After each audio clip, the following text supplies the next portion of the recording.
Good afternoon students. तो आज हम अपने कॉन्स्टिट्यूशन के अमेंडमेंट वाले पार्ट को आगे बढ़ाएंगे। उसके पहले एक क्विक रिवीजन मारते हैं ज़रा। ठीक है, रिजिड और फ्लेक्सिबल कॉन्स्टिट्यूशंस के बीच में। ठीक है, मैंने बताया था रिजिड और फ्लेक्सिबल कॉन्स्टिट्यूशन का जो डिफरेंस होता है वो रियल डिफरेंस होता है।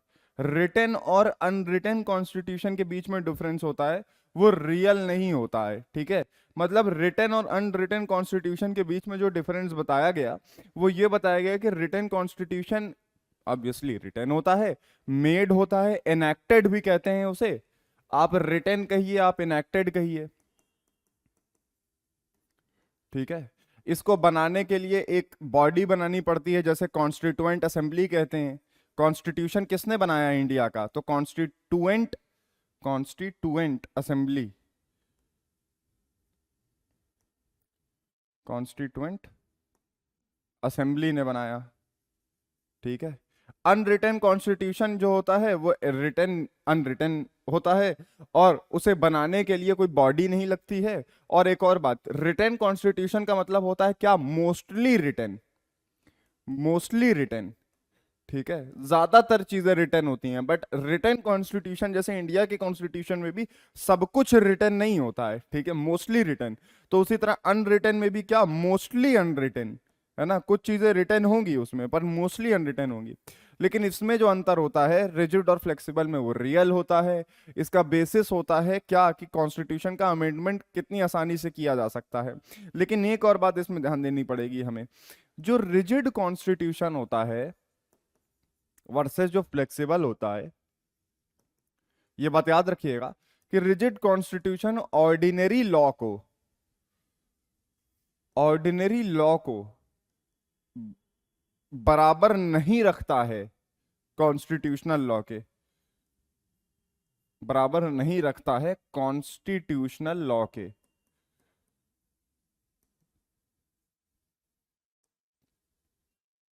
ठीक है, जो ऑर्डिनरी लॉ होता है वो बराबर नहीं होता है कॉन्स्टिट्यूशनल लॉ के।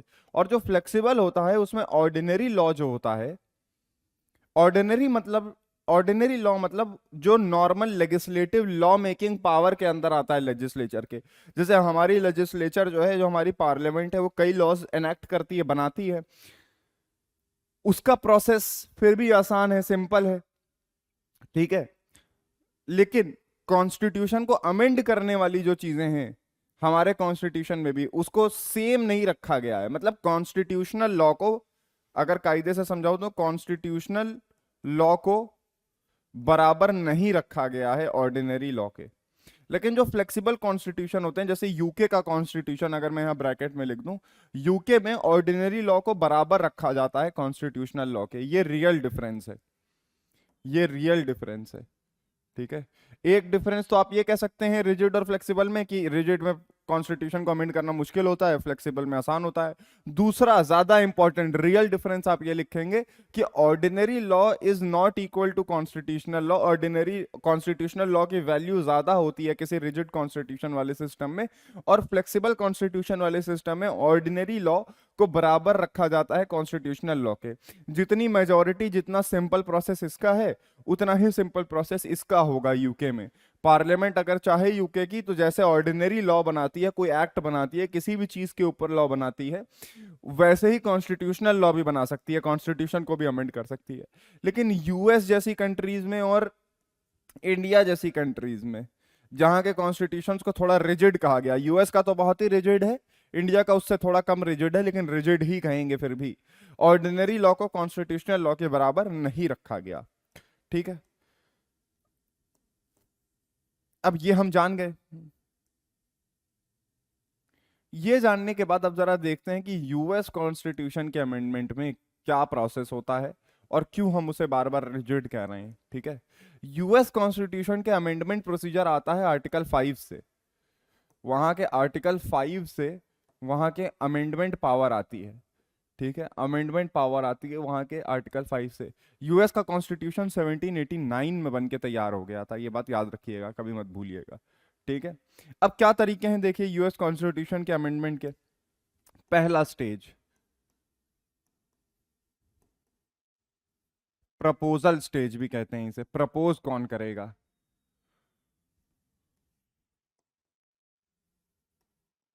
ठीक है, प्रपोजल स्टेज। अब प्रपोजल स्टेज पे दो तरीके हैं प्रपोजल के, ए और बी। ठीक है, सबसे पहले या तो 2/3 of both houses of Congress,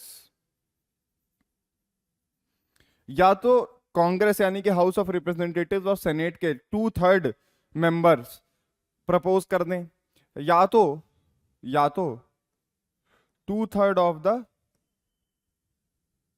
state legislature, ठीक है, convention called by state legislature.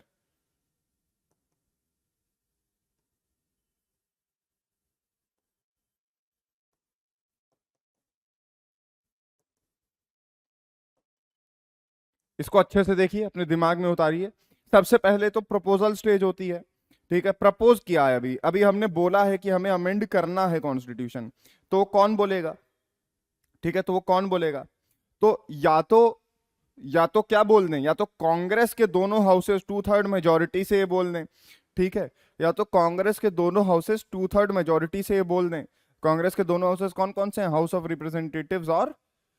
Representatives और सेनेट अपर हाउस। यहां पर कौन, और दूसरा तरीका क्या है प्रपोजल का, दूसरा तरीका है प्रपोजल का कि स्टेट लेजिस्लेचर कन्वेंशन मीटिंग, समझिए, कन्वेंशन कॉल्ड करे स्टेट लेजिस्लेचर, ठीक है, ठीक है। अच्छा, 2/3 काहे का, 2/3 ऑफ द स्टेट लेजिस्लेचर, ठीक है, अगर 50 स्टेट्स हैं तो 50 का 2/3 करिए, कम से कम उतने लोगों, कम से कम उतने स्टेट की लेजिस्लेचर ने कन्वेंशन में कहा हो, रिक्वेस्ट की हो अमेंड करने की कॉन्स्टिट्यूशन को, ठीक है।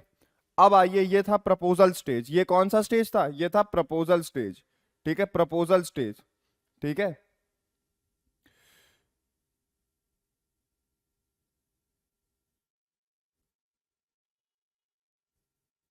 ठीक है, अब है रेटिफिकेशन स्टेज,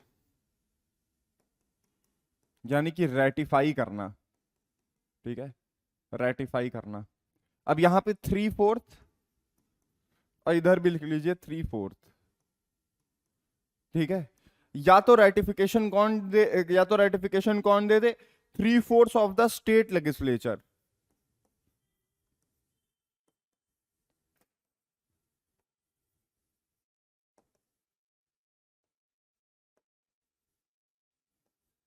ठीक है, 3/4 ऑफ द स्टेट लेजिस्लेचर, या तो क्या दे दे, या तो अपना रेटिफिकेशन दे दे, ठीक है। अगर 50 स्टेट्स हैं यूएस में तो उसका कम से कम 3/4, ठीक है, 50 का एटलीस्ट 3/4 अगर दे दे तो हो जाएगा काम, ठीक है। अच्छा, और दूसरी तरफ क्या है, दूसरी तरफ ये है कि जो स्पेशल कन्वेंशन बुलाई गई थी उसमें से special convention in 3/4 of the states of the US federation,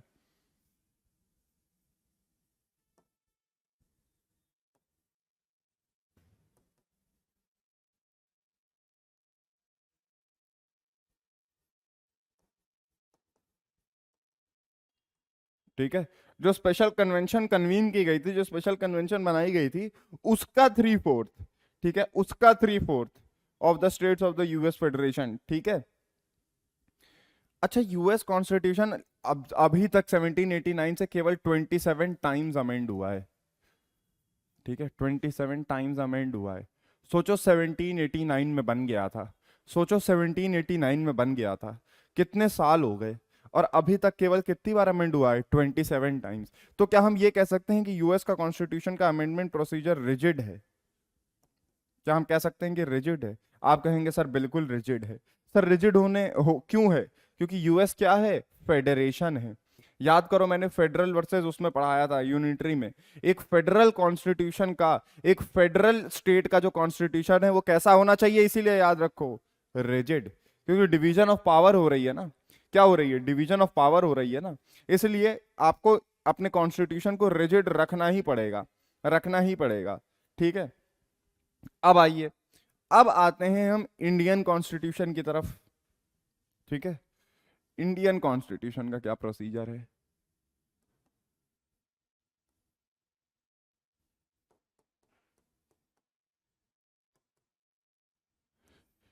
Indian constitution में पार्ट 20 है,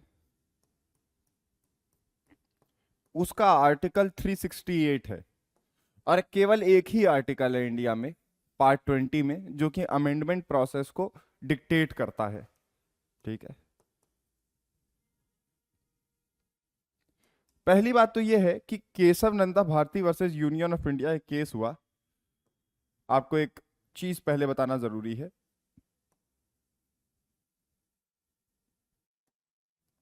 यूनियन ऑफ इंडिया, UOI मतलब यूनियन ऑफ इंडिया। ठीक है, Kesavananda Bharati versus Union of India case हुआ। इसमें क्वेश्चन ये उठा था, ये इंडिया की हिस्ट्री का सबसे इंपॉर्टेंट केस है, ये बात याद रखना। इसमें अब तक के सबसे ज्यादा जजेस बैठे थे इंडिया की हिस्ट्री में। ठीक है, 13 जजेस बैठे थे सुप्रीम कोर्ट में। तो इसमें क्वेश्चन ये उठा कि इंडिया के पार्लियामेंट की कॉन्स्टिट्यूशन को अमेंड करने की पावर की लिमिट क्या है। ध्यान से सुनो, इंडिया के पार्लियामेंट की कॉन्स्टिट्यूशन को अमेंड करने की लिमिट क्या है। क्या वो कॉन्स्टिट्यूशन को बदलते बदलते एकदम से अमेंड करते करते एकदम से इतना अमेंड कर सकते हैं कि अब इंडिया का कॉन्स्टिट्यूशन रिकॉग्नाइजेबल ही ना रहे, एकदम चेंज हो जाए। और क्या वो फंडामेंटल राइट्स को भी अमेंड कर सकते हैं इंडियन पार्लियामेंट वाले। ठीक है, ये भी क्वेश्चन उठा। तो इस केस में ये कहा गया, देखिए पार्लियामेंट अमेंड कर सकती है, parliament can amend any part, कोई भी पार्ट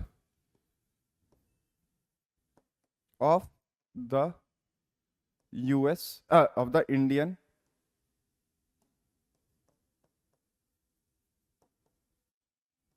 कॉन्स्टिट्यूशन। ठीक है, ठीक है, the Indian parliament can amend any part of the Indian constitution, even the fundamental rights, fundamental rights को भी अमेंड कर सकती है।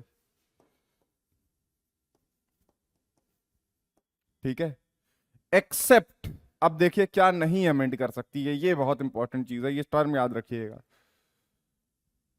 Basic structure.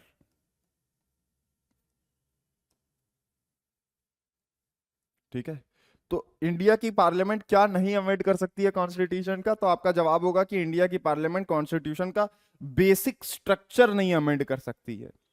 ठीक है, बेसिक स्ट्रक्चर नहीं अमेंड कर सकती है। ठीक है, अच्छा, अब अमेंडमेंट के इंडियन कॉन्स्टिट्यूशन के 3 तरीके हैं।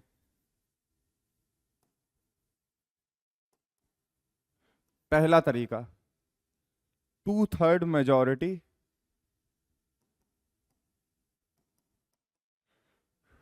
टू थर्ड, ठीक है, 2/3 मेजॉरिटी। ठीक है, 2/3 मेजॉरिटी। अब बताइए 2/3 मेजॉरिटी किसकी। ठीक है, किसकी,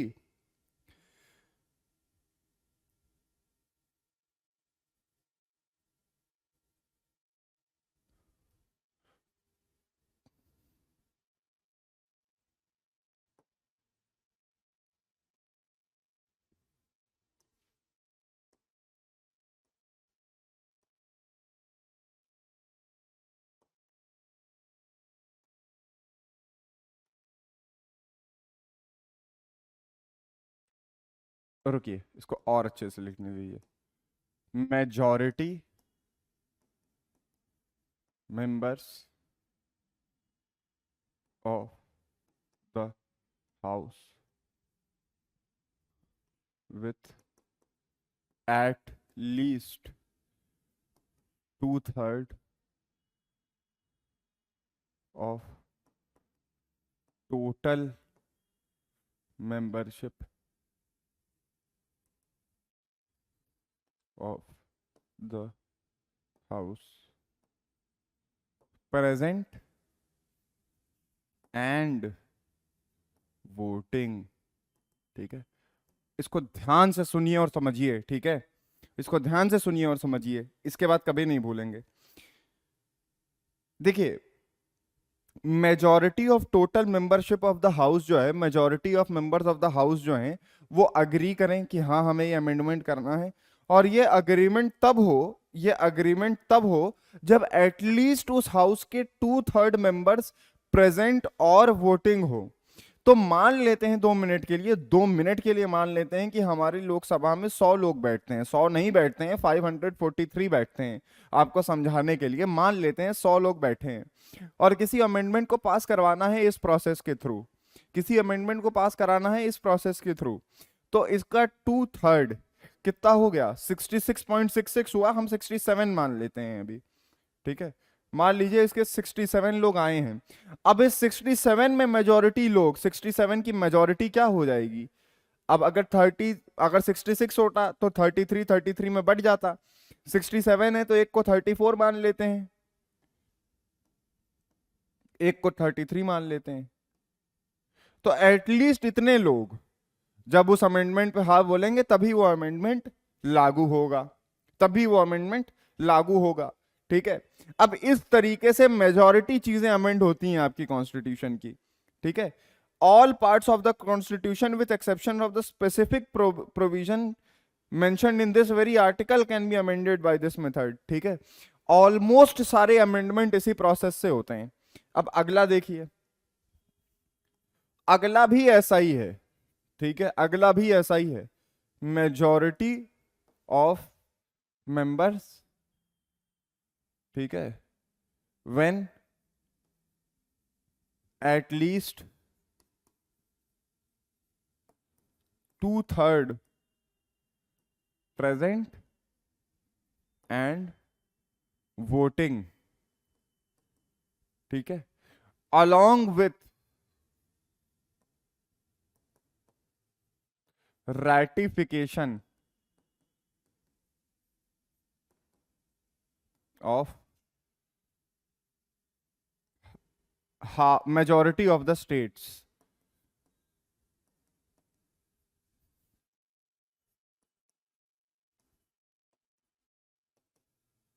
अब देखिए, पिछले मैसेज में मेथड में मैंने बोला था 100 लोग हैं, उसमें से एटलीस्ट 67 आए हैं। अब उसमें से 34 लोग इधर हैं मेजॉरिटी में, 33 लोग माइनॉरिटी में, यहां मेजॉरिटी बन गई। इसके साथ प्लस मान लीजिए हमारे कंट्री, मान क्या लीजिए हमारी कंट्री में 28 स्टेट्स हैं, ठीक है। 28 का आधा 14 होता है, तो आधे से ज्यादा 15 हुआ। एटलीस्ट 15 स्टेट्स का भी रेटिफिकेशन हो, एटलीस्ट 15 स्टेट्स भी अग्री कर रहे हो, ठीक है, एटलीस्ट 15 स्टेट्स भी अग्री कर रहे हो, ठीक है। अब इसके एग्जाम्पल क्या क्या हैं, कौन कौन से आर्टिकल आपके कॉन्स्टिट्यूशन के इस मेथड के थ्रू अमेंड होते हैं, ठीक है। तो नंबर 1 क्या है, इलेक्शन ऑफ प्रेसिडेंट। अगर इलेक्शन ऑफ प्रेसिडेंट में कोई चेंज करना है, प्रेसिडेंट के इलेक्शन प्रोसीजर को अगर चेंज करना है, ठीक है, आर्टिकल 55 और 56 कॉन्स्टिट्यूशन का, आर्टिकल 55 और 56 अगर चेंज करना है, सॉरी 54 और 55, अगर कॉन्स्टिट्यूशन के आर्टिकल का 54 और 55 चेंज करना है जो कि इलेक्शन ऑफ प्रेसिडेंट से डील करता है, तब ये सेकंड वाला मेथड यूज होगा। अगला क्या है, extent of executive power of the union. अगर हमें यूनियन की एग्जीक्यूटिव पावर को बढ़ाना है, कम करना है, extent of executive power of union. Union की जो एग्जीक्यूटिव पावर है, जो सेंट्रल गवर्नमेंट की जो एग्जीक्यूटिव पावर है, अगर हमें उसे बढ़ाना है, या अगर यूनियन गवर्नमेंट की एग्जीक्यूटिव पावर को बढ़ाना है, कम करना है, कोई भी चेंज करना है, तो फिर सेकंड वाला मेथड होगा और उसके लिए आर्टिकल 73 लगेगा। देखिए जो सेकंड वाला अमेंडमेंट प्रोसीजर है जो मैंने भी बताया है आपको, ये फेडरल प्रिंसिपल पे चलता है ना, फेडरलिज्म पे चलता है। क्यों? क्योंकि हमने स्टेट्स को ये अलाउ किया है कि स्टेट्स भी अमेंडमेंट में अपना से रख पाए। जैसे यूएस के कॉन्स्टिट्यूशन में तो प्रपोजल स्टेज और रेटिफिकेशन स्टेज दोनों में स्टेट का बड़ा इंपॉर्टेंस था। यहां पर ये जो सेकंड वाला अमेंडमेंट प्रोसीजर है इसमें स्टेट का बड़ा इंपॉर्टेंस है, ठीक है। अब अगला क्या है, अगला है article 162, extent of executive power of states.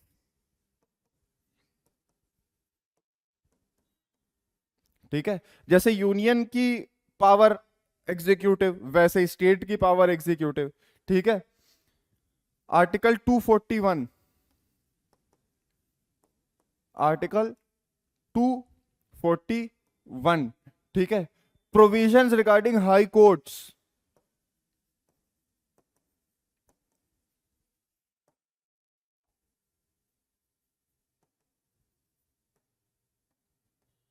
In union territories.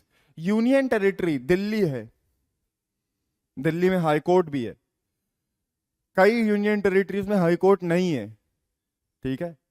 For example Andaman and Nicobar union territory है, उसमें हाई कोर्ट नहीं है, ठीक है। लक्षद्वीप यूनियन टेरिटरी है, उसमें हाई कोर्ट नहीं है, ठीक है। लक्षद्वीप वालों का कोई केस होता है अगर हाई कोर्ट का, तो वो केरला आते हैं।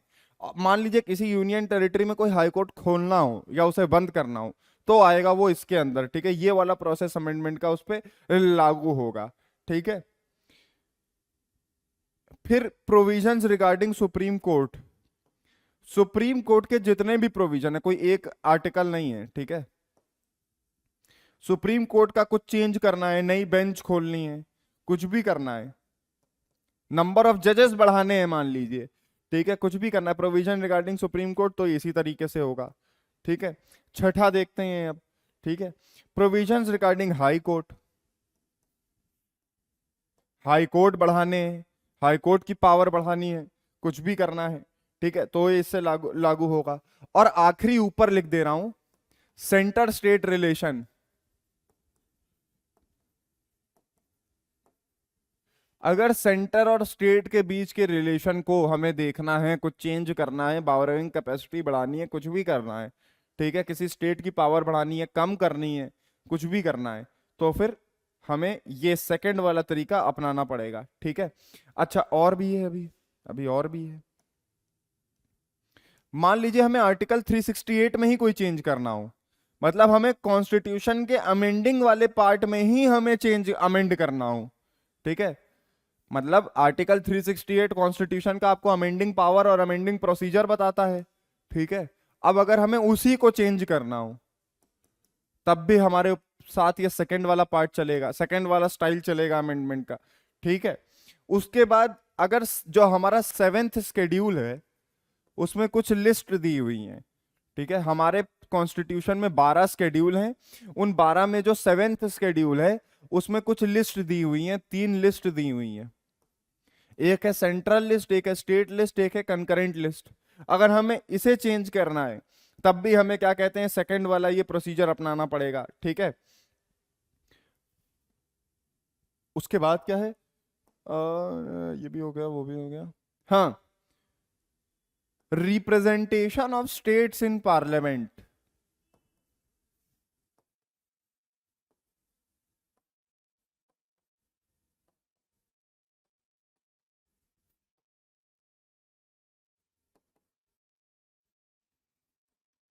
ठीक है, राज्यसभा में और लोकसभा में कॉन्स्टिट्यूएंसीज बटी हुई हैं कि कौन सा स्टेट कितनी सीट ले जाएगा। जैसे लोकसभा में उत्तर प्रदेश की कॉन्स्टिट्यूएंसीज की 81 सीट्स हैं, ठीक है। उसी तरह राज्यसभा में 30 है या 32 ऐसे ही सीट्स हैं उत्तर प्रदेश की, ठीक है। तो अगर ये रिप्रेजेंटेशन ही तो है स्टेट का पार्लियामेंट में, तो अगर हमें उसमें कोई चेंज करना है तब भी हमें स्टेट रेटिफिकेशन के रास्ते पे ही चलना पड़ेगा, ठीक है। अब इसके बाद आइए जो सिंपल मेथड है, तीसरा मेथड है इंडियन कॉन्स्टिट्यूशन को अमेंड करने का, सिंपल मेजोरिटी। मतलब उसमें 2/3 वगैरह लोगों के प्रेजेंट होने की कोई जरूरत नहीं है, जितने भी लोग उस समय प्रेजेंट हो। हाँ, लेकिन एक बात याद रखिएगा, कोरम क्या होता है, कोरम क्या होता है, कोरम का मतलब होता है कि मिनिमम कितने लोग प्रेजेंट हों तो लोकसभा की मीटिंग को हम चालू कर सकते हैं। तो ये आंसर है 1/10, याद रखिएगा। कोरम कितना है इंडियन पार्लियामेंट का, इंडियन पार्लियामेंट का सर कोरम है 1/10। 1/10 of total membership of the house को प्रेजेंट होना पड़ेगा अगर मीटिंग चलानी है तो एटलीस्ट इतने तो किसी भी हाल में होने चाहिए, ठीक है। अब सिंपल मेथड ऑफ अमेंडमेंट ये कहता है कि जितने भी लोग आए हैं उसमें से अगर मेजोरिटी लोग अग्री कर जाएं तो फिर मान लिया जाएगा, ठीक है। तो फिर क्या मान लिया जाएगा, तो फिर अमेंडमेंट हो जाएगा। अब इसके एग्जांपल्स क्या क्या हैं, सबसे पहला तो है आर्टिकल 2, 3 और 4। 2, 3 और 4, 2, 3 और 4, ठीक है। न्यू स्टेट बनाना हो, नया राज्य बनाना हो, ठीक है। बाउंड्री चेंज करनी हो पुराने राज्य की, पुराने स्टेट की।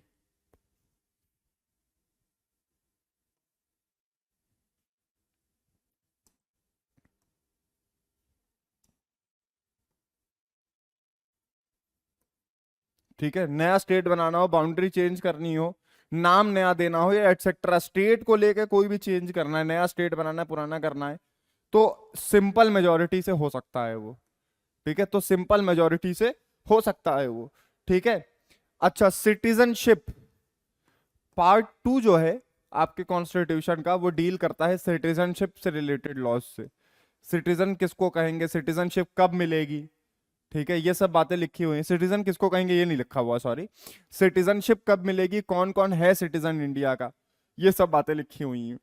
तो सिटीजनशिप में कोई चेंज करना हो तो वो भी सिंपल मेजोरिटी से हो सकता है। ठीक है। अच्छा, डिलिमिटेशन आर्टिकल 81।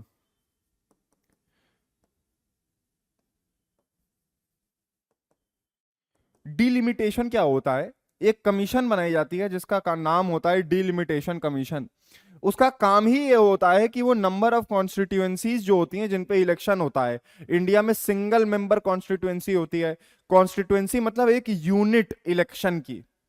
आपके देश को कई छोटी छोटी यूनिट्स में बांट दिया जाता है और उन यूनिट पे इलेक्शन, उन यूनिट्स में इलेक्शन होते हैं और उन यूनिट से एक आदमी चुन के आता है। फॉर एग्जांपल, लोकसभा इलेक्शन हुए थे 2014 और 2019 में, 2024 में फिर से होंगे। दोनों बार बीजेपी जीती थी और दोनों बार नरेंद्र मोदी की जो लोकसभा कॉन्स्टिट्युएंसी थी, जो हमारे प्राइम मिनिस्टर है नरेंद्र मोदी जी, उनकी जो कॉन्स्टिट्युएंसी थी वो कौन सी थी, बनारस थी, वाराणसी थी। तो वाराणसी एक कॉन्स्टिट्युएंसी हुई। वाराणसी में ही दूसरे लोग भी लड़े होंगे नरेंद्र मोदी के खिलाफ, लेकिन नरेंद्र मोदी जीते। तो लोकसभा इलेक्शन के लिए और भी कई टाइप के इलेक्शन के लिए, जैसे म्युनिसिपैलिटी के इलेक्शन के लिए डिवाइड कर दिया जाता है, डिवाइड किया जाता है कॉन्स्टिट्युएंसीज में। तो कितनी कॉन्स्टिट्युएंसीज होंगी ये डिपेंड करता है पॉपुलेशन पे, कि पॉपुलेशन कितनी है। ठीक है। हर कुछ आदमी पे फिक्स्ड नंबर ऑफ रिप्रेजेंटेटिव होना चाहिए। मान लो हर 10,000 आदमी पे एक नेता जा रहा है, एक रिप्रेजेंटेटिव जा रहा है, तो उस हिसाब से मान लो ये, मतलब बेसिकली जो डिलिमिटेशन होता है उसका काम ये होता है कि नंबर ऑफ कॉन्स्टिट्युएंसीज को फिक्स करना, कि कितनी कॉन्स्टिट्युएंसीज होंगी। लोकसभा में 543 लोग जाते हैं, सब इलेक्ट होके जाते हैं। तो लोकसभा में क्या हम ये मान सकते हैं कि 543 कॉन्स्टिट्युएंसीज भी हुई? हर कॉन्स्टिट्युएंसी पे ही तो एक आदमी जीत रहा है, अब समझे। ठीक है। तो इसी तरह डिलिमिटेशन जो होता है, डिलिमिटेशन कमीशन का काम होता है कि नंबर ऑफ कॉन्स्टिट्युएंसीज डिसाइड करना, कौन कौन सी होंगी, कितनी होंगी, कहां कहां होंगी। ठीक है।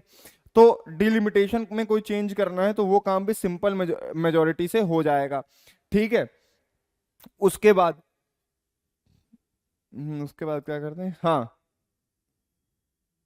अभी मैंने आपको बताया कोरम, अभी मैंने आपको बताया कोरम। तो उसी तरह आर्टिकल 103 जो है वो कोरम से रिलेट करता है। ठीक है। अगर कोरम चेंज करना है, ठीक है, मिनिमम नंबर ऑफ मेंबर जो जरूरी होते हैं किसी मीटिंग को चलाने के लिए पार्लियामेंट में, अगर पार्लियामेंट का कोरम चेंज करना है, कोरम का रूल बदलना है, बढ़ाना है, घटाना है, कुछ भी करना है, तो वो भी सिंपल मेजोरिटी से हो जाएगा। ठीक है। उसके बाद, ठीक है, उसके बाद, उसके बाद क्या है, हाँ, आर्टिकल 240, आर्टिकल 240। ठीक है। Legislatures of union territories.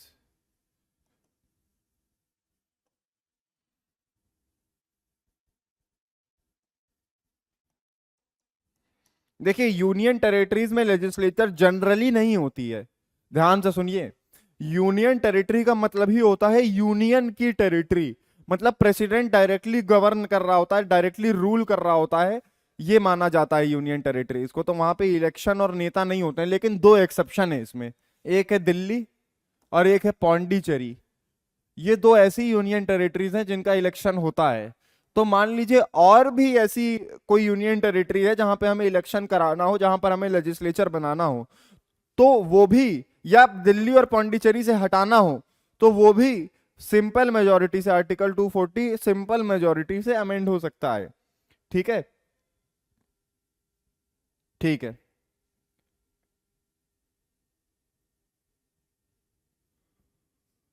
उसके बाद हाँ, उसके बाद क्या करा दूं? हम्म, है तो बहुत। ठीक है। अच्छा ये भी देख लीजिए। 5 था ना? 6। Article 135, jurisdiction of the supreme court.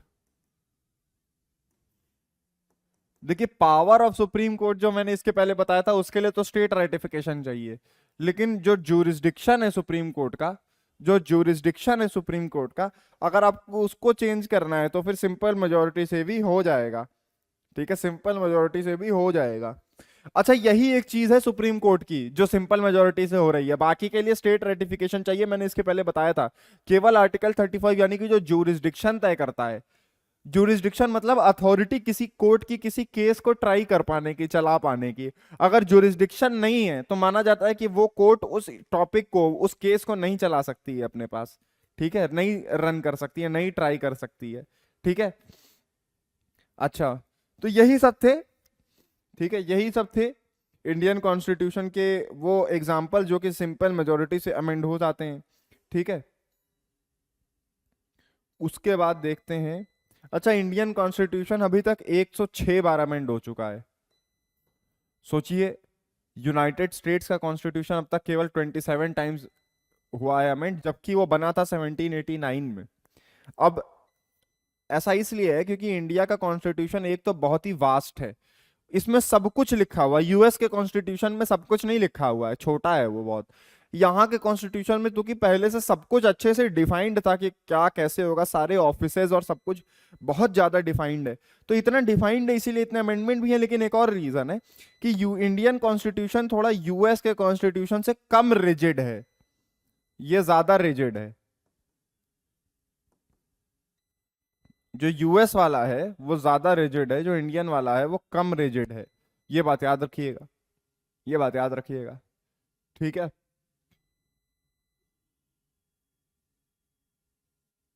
यहां पे लेस इंपॉर्टेंस भी दी गई है स्टेट्स को, इंडिया में लेस इंपॉर्टेंस दी गई है स्टेट्स को। केवल एक प्रोसेस है अमेंडमेंट का, जो दूसरा वाला मैंने पढ़ाया उसमें स्टेट्स को इन्वॉल्व किया जाता है, लेकिन उसमें भी सारी चीजें नहीं अमेंड होती हैं, कुछ ही चीजों के लिए किया जाता है केवल। ज्यादातर तो पहले और आखिरी वाले मेथड से, यानी कि special majority without state ratification और तीसरा वाला सिंपल मेजोरिटी से हो जाता है। तो यहाँ पर लेस इंपॉर्टेंस दी गई है स्टेट्स को। ठीक है। कोई टाइम लिमिट नहीं तय की गई है कि स्टेट अपना रेटिफिकेशन कब तक दे सकते हैं, नो टाइम लिमिट। मैं इंडिया के अमेंडमेंट प्रोसेस के आपको नुकसान बता रहा हूं अभी। demerits, no time limit for state ratification।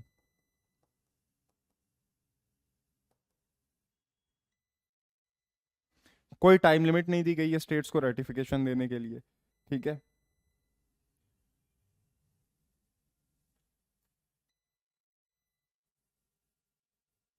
ठीक है। और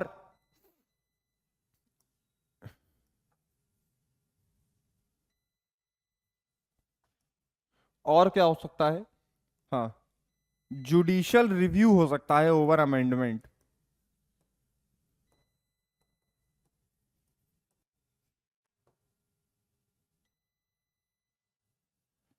ये वैसे यूएस में भी हो सकता है, लेकिन हाँ इंडिया में अगर मान लीजिए आपने कोई चेंज किया, आपकी पार्लियामेंट ने कोई चेंज किया कॉन्स्टिट्यूशन में, तो सुप्रीम कोर्ट के पास ये अथॉरिटी है कि वो उस, अगर उस अमेंडमेंट को चैलेंज किया जाता है, मतलब उस चेंज को अगर चैलेंज किया जाता है सुप्रीम कोर्ट में, तो सुप्रीम कोर्ट उसे अनकॉन्स्टिट्यूशनल डिक्लेयर कर सकता है। ठीक है, उसे क्या डिक्लेयर कर सकता है? अनकॉन्स्टिट्यूशनल।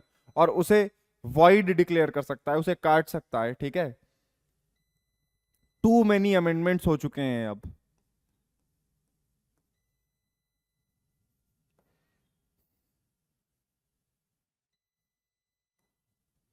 ठीक है, टू मेनी अमेंडमेंट्स, और ये अमेंडमेंट हो ही क्यों पाए हैं? क्योंकि वेरी फ्लेक्सिबल। ठीक है, वेरी फ्लेक्सिबल।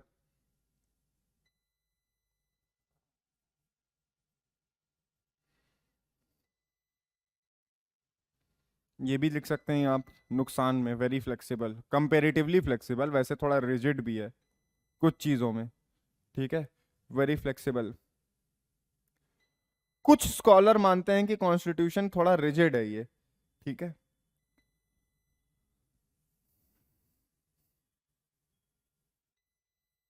अच्छा, अब एक चीज होती है कॉन्स्टिट्यूशनल कन्वेंशन।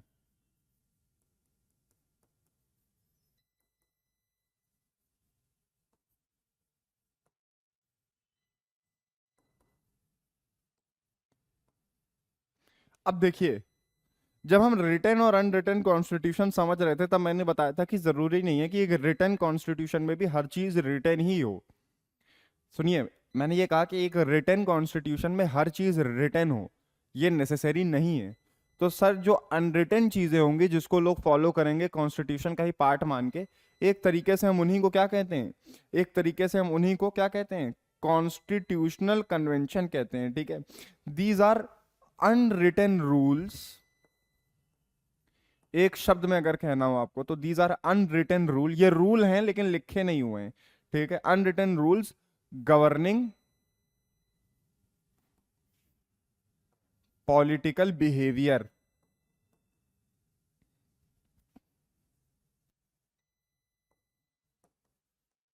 ये वो रूल्स हैं जो लिखे नहीं हुए हैं, ठीक है, जो लिखे नहीं हुए हैं, लेकिन ये गवर्न करते हैं, इनको लोग मानते हैं। और ये क्या गवर्न करते हैं, पॉलिटिकल बिहेवियर या पॉलिटिकल मोरालिटी भी कह सकते हैं आप, ठीक है, पॉलिटिकल बिहेवियर या पॉलिटिकल मोरालिटी भी कह सकते हैं आप, ठीक है। अब इसके इंपॉर्टेंस क्या है, क्यों है ये, ठीक है, क्यों है ये। तो नंबर एक, सबसे कन्वेंशन क्यों माना जाता है, सबसे पहले ये क्या है, ये लेसन कर देते हैं रिजिडिटी लॉज की, lesson the rigidity of law, ठीक है।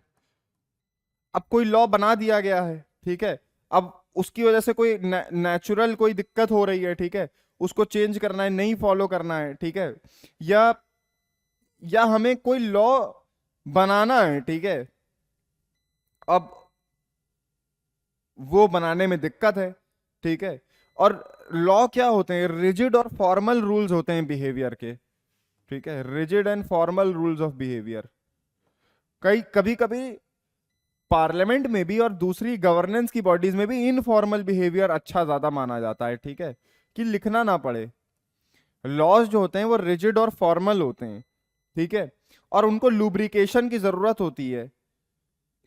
किसकी लुब्रिकेशन की, कन्वेंशन लुब्रिकेट करते हैं लॉज को, ताकि लॉ की जो रिजिडिटी है वो थोड़ी कम हो और उसे आराम से किया जा सके, ठीक है। अब कन्वेंशन इज नेसेसरी,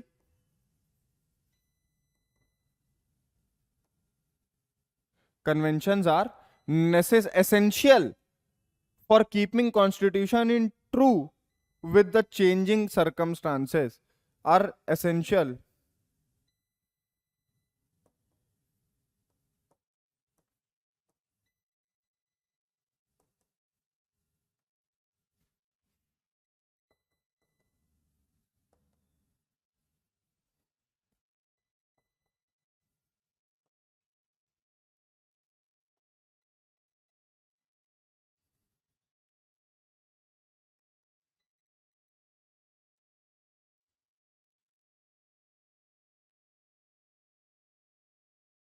ठीक है, अब देखो बदलाव हो रहा है, लगातार चेंज हो रहा है, ठीक है, चीजों में। अब लगातार चेंज हो रहा है। अब आपने अभी देखा कॉन्स्टिट्यूशन को अमेंड करना तो एक बहुत फॉर्मल प्रोसीजर है, एक बड़ा लंबा प्रोसेस है, बड़ा टीडियस टास्क है, ठीक है। तो अगर हमें चेंजिंग सर्कमस्टांसेस के साथ कॉन्स्टिट्यूशनल लॉ और उसके रूल्स को भी अडेप्ट करना है उसी सिचुएशन के हिसाब से, तो फिर कन्वेंशन हमारी मदद करते हैं, ठीक है, क्योंकि कन्वेंशन में वो रिजिडिटी नहीं होती है जो एक नॉर्मल लॉ में होती है, वो एक ठोसपन नहीं होता है, ठीक है। अच्छा, सोशल और पॉलिटिकल एवोल्यूशन का एक बड़ा इंपॉर्टेंट पार्ट होते हैं कन्वेंशन, ठीक है, नेचुरल एंड एसेंशियल प्रोडक्ट।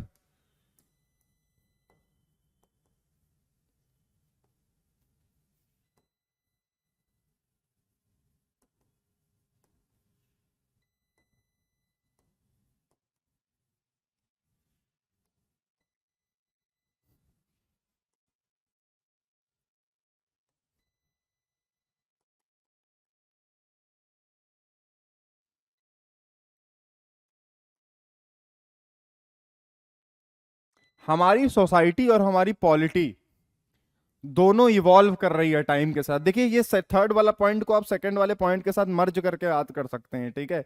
एक तो कन्वेंशन को एसेंशियल है keeping constitution true with the changing times, और ऐसा इसलिए है क्योंकि जो कॉन्स्टिट्यूशन होते हैं वो नेचुरल और एसेंशियल प्रोडक्ट होते हैं सोशल और पॉलिटिकल एवोल्यूशन का।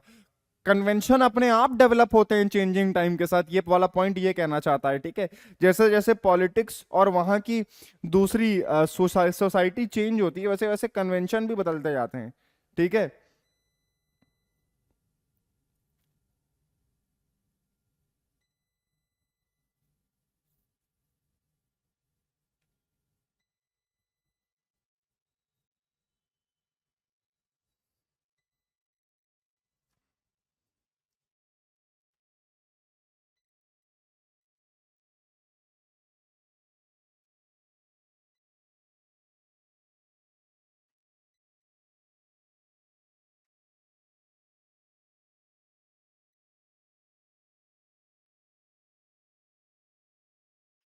ठीक है, ये सब हो गया।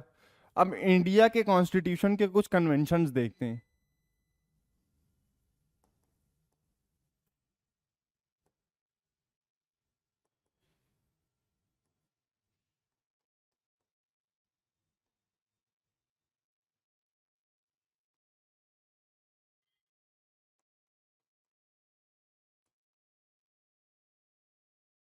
Major conventions of the Indian constitution, number एक, गवर्नर जो होता है, जो गवर्नर होता है must be from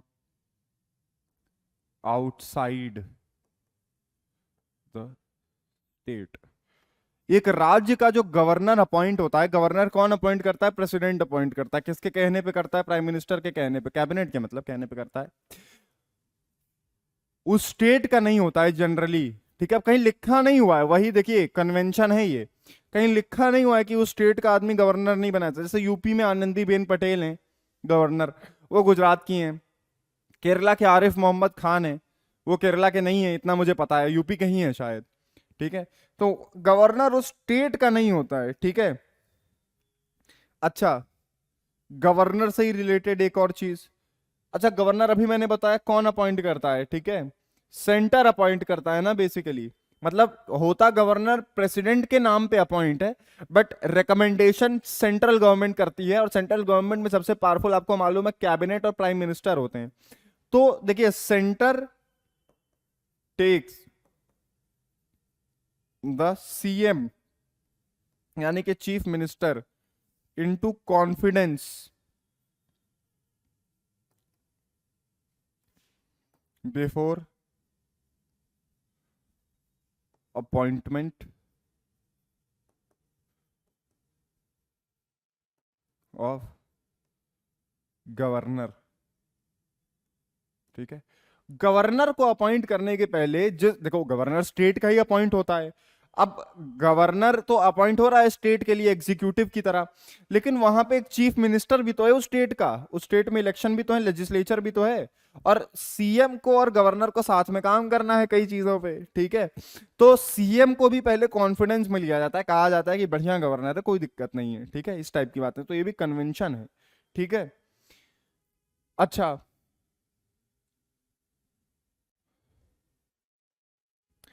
change of central government leads to change of governor. देखो पहले तीनों गवर्नर से रिलेटेड है ना। अब देखो मैंने क्या कहा, सेंट्रल गवर्नमेंट अपॉइंट करती है गवर्नर को, तो सेंट्रल गवर्नमेंट अगर बदल जाती है तो गवर्नर भी बदल जाते हैं। गवर्नर की कोई फिक्स्ड कॉन्स्टिट्यूशन में आपके टेन्योर नहीं है कि 5 साल के लिए हुए या ऐसे हुए। गवर्नर तब तक रहेंगे जब तक प्रेसिडेंट चाहता है कि वो गवर्नर रहें, simple, during the wish of the president, ठीक है। जब तक प्रेसिडेंट चाहते हैं, ठीक है, तभी तक क्या कहते हैं, गवर्नर रहेगा, ठीक है। अच्छा, और इंपॉर्टेंट कन्वेंशंस देखते हैं। एक तो है neutrality of the speaker of the Lok Sabha.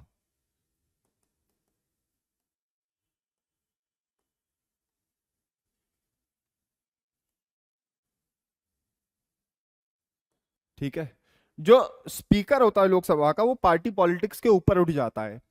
वो आता भले मेजोरिटी पार्टी से है, लेकिन उसका काम होता है एक न्यूट्रल आदमी की तरह अंपायर का काम करना, और लोकसभा की जो मीटिंग्स हैं, जो डे टू डे वर्किंग्स हैं, उनके ऊपर प्रिसाइड करना और डिसिप्लिन मेंटेन करना। ठीक है, एडमिनिस्ट्रेशन करना बेसिकली। ठीक है, तो न्यूट्रलिटी लोकसभा स्पीकर की भी एक कन्वेंशन है। ठीक है, प्राइम मिनिस्टर किसी भी हाउस के हो सकते हैं, राज्यसभा या लोकसभा।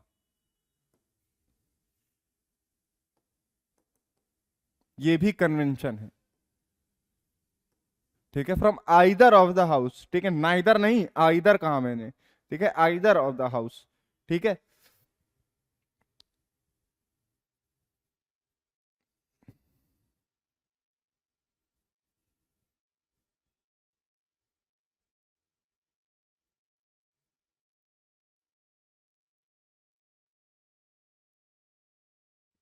अच्छा, जो कैबिनेट होती है, कैबिनेट सबसे पावरफुल बॉडी है। ठीक है, प्राइम मिनिस्टर के साथ काम करते हैं ये लोग, सबसे पावरफुल मिनिस्टर्स होते हैं cabinet minister.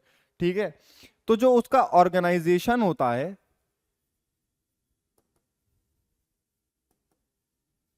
And working of the organisation and working organisation and working of the cabinet. ठीक है, रेस्ट्स अपॉन कन्वेंशन। क्योंकि कॉन्स्टिट्यूशन में तो ये नहीं लिखा हुआ है कि कैबिनेट बनानी कैसी है। ठीक है, लॉ में नहीं लिखा हुआ है कैबिनेट कैसे बनेगी, उसमें कौन कौन होगा। अब देखा यह जाता है कि जो प्राइम मिनिस्टर होता है, जो कि लीडर होता है मेजोरिटी पार्टी का, ठीक है, वो डिसाइड करता है कि उसके कैबिनेट में कौन कौन से मिनिस्टर्स होंगे। उसके ऊपर रिस्पॉन्सिबिलिटी होती है, वो जब चाहे रीशफल कर सकता है, चेंज कर सकता है। ठीक है, तो उससे रिलेटेड जितने रूल्स हैं, जितना भी वर्किंग है, जितना भी हमने देखा, वो सब कन्वेंशन का नतीजा है। ठीक है, क्योंकि रिटर्न कोई रूल नहीं है। कॉन्स्टिट्यूशन में बस इतना लिखा हुआ है कि काउंसिल ऑफ मिनिस्टर्स होगा to aid and advise the president. ठीक है, लेकिन ये नहीं लिखा हुआ है कि काउंसिल ऑफ मिनिस्टर कौन, ठीक है, कौन बनाएगा, क्या कैसे बनेगी, ये सब नहीं लिखा हुआ है। ठीक है, और काउंसिल ऑफ मिनिस्टर्स का हेड कौन होता है? प्राइम मिनिस्टर होता है, ये भी याद रखिएगा। ठीक है।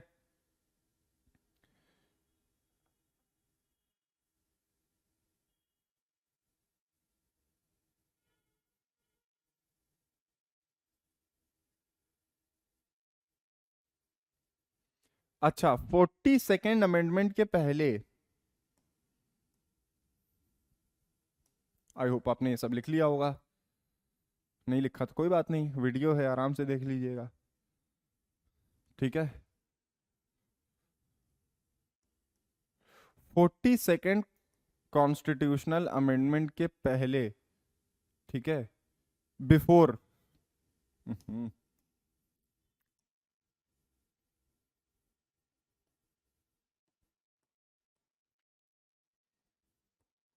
जो प्रेसिडेंट है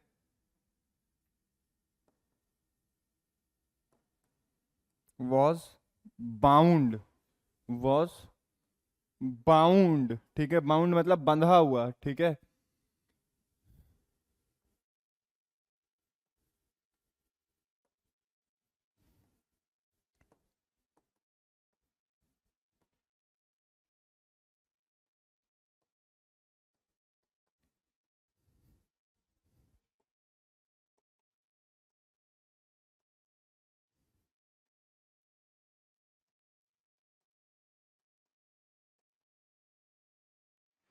देखिए, सिंपल सी बात लिखी है। ऐसा है कि प्रेसिडेंट कोई भी फैसले जो लेता है, किसी को भी अपॉइंट करता है, फॉर एग्जांपल गवर्नर को, for example attorney general of India, ठीक है, जो हाईएस्ट रैंकिंग लॉ ऑफिसर होता है कंट्री का, उसको भी प्रेसिडेंट अपॉइंट करता है। बहुत सारे कॉन्स्टिट्यूशनल पोस्ट पे, मतलब सारी ही कॉन्स्टिट्यूशनल पोस्ट पे जो आदमी अपॉइंट करता है, चाहे कंट्रोलर ऑडिटर जनरल हो, सीएजी, चाहे अटॉर्नी जनरल हो, एजी, चाहे गवर्नर हो, कोई भी ऐसी पोस्ट हो जो कॉन्स्टिट्यूशन में लिखी हुई है, सब पे अपॉइंटमेंट कौन करता है? प्रेसिडेंट करता है। यूनियन की सारी उस पर एटलीस्ट प्रेसिडेंट करता है। ठीक है, यूनियन की कॉन्स्टिट्यूशनल पोस्ट पे। ठीक है, अब लेकिन प्रेसिडेंट अपॉइंट तो करता है, क्या अपनी मर्जी से अपॉइंट करता है?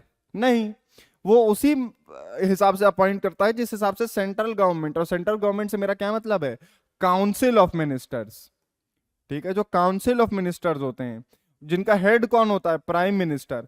मतलब बेसिकली प्राइम मिनिस्टर जो भी एडवाइस देता था उस एडवाइस के हिसाब से प्रेसिडेंट को काम करना होता है, ठीक है। अब अब 42nd कॉन्स्टिट्यूशनल अमेंडमेंट हो चुका है, अब तो ये चीज लॉ में है, ठीक है, अब तो हमने लॉ बना दिया। लेकिन जब तक नहीं था 42nd कॉन्स्टिट्यूशनल अमेंडमेंट, तब भी प्रेसिडेंट उसी एडवाइस पे काम करता था जो उसे काउंसिल ऑफ मिनिस्टर्स और प्राइम मिनिस्टर देते थे, लेकिन वो कन्वेंशन की वजह से होता था, क्योंकि तब तक 42nd कॉन्स्टिट्यूशनल अमेंडमेंट नहीं आया था, ठीक है, तब तक नहीं आया था। तो तब तक काम कैसे होता था, तब तक इसी हिसाब से होता था, कन्वेंशन पे, ठीक है।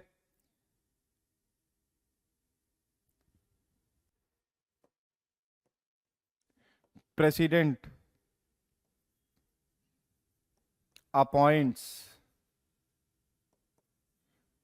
Leader of the majority party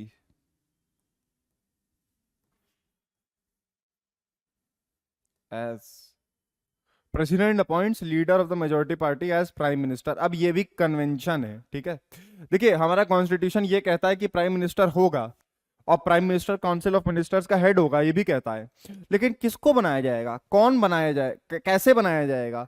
देखिए प्रेसिडेंट अपॉइंट करेगा, बट किसको, कैसे, ये सब नहीं लिखा हुआ है। तो ये कन्वेंशन में है कि जो भी पॉलिटिकल पार्टी जीतती है उसका जो लीडर होता है, ठीक है, मेजॉरिटी पार्टी का जो लीडर होता है उसी को प्राइम मिनिस्टर बनाया जाएगा। ये भी कन्वेंशन से है, ठीक है। तो कॉन्स्टिट्यूशन में हमने अमेंडमेंट प्रोसेस देख लिया यूएस और इंडिया का, और कन्वेंशन के बारे में समझ लिया, convention rules of unwritten rules of political behaviour या मोरालिटी होते हैं, ये भी देख लिया, और इंडियन कॉन्स्टिट्यूशन के कन्वेंशंस देख लिए, ठीक है। इतना एनफ है इस चैप्टर से आपके लिए। आगे हम कॉन्स्टिट्यूशन की ही पढ़ाई करेंगे, पार्ट बी में इंडियन कॉन्स्टिट्यूशन को और डेप्थ में देखेंगे। Okay, thank you.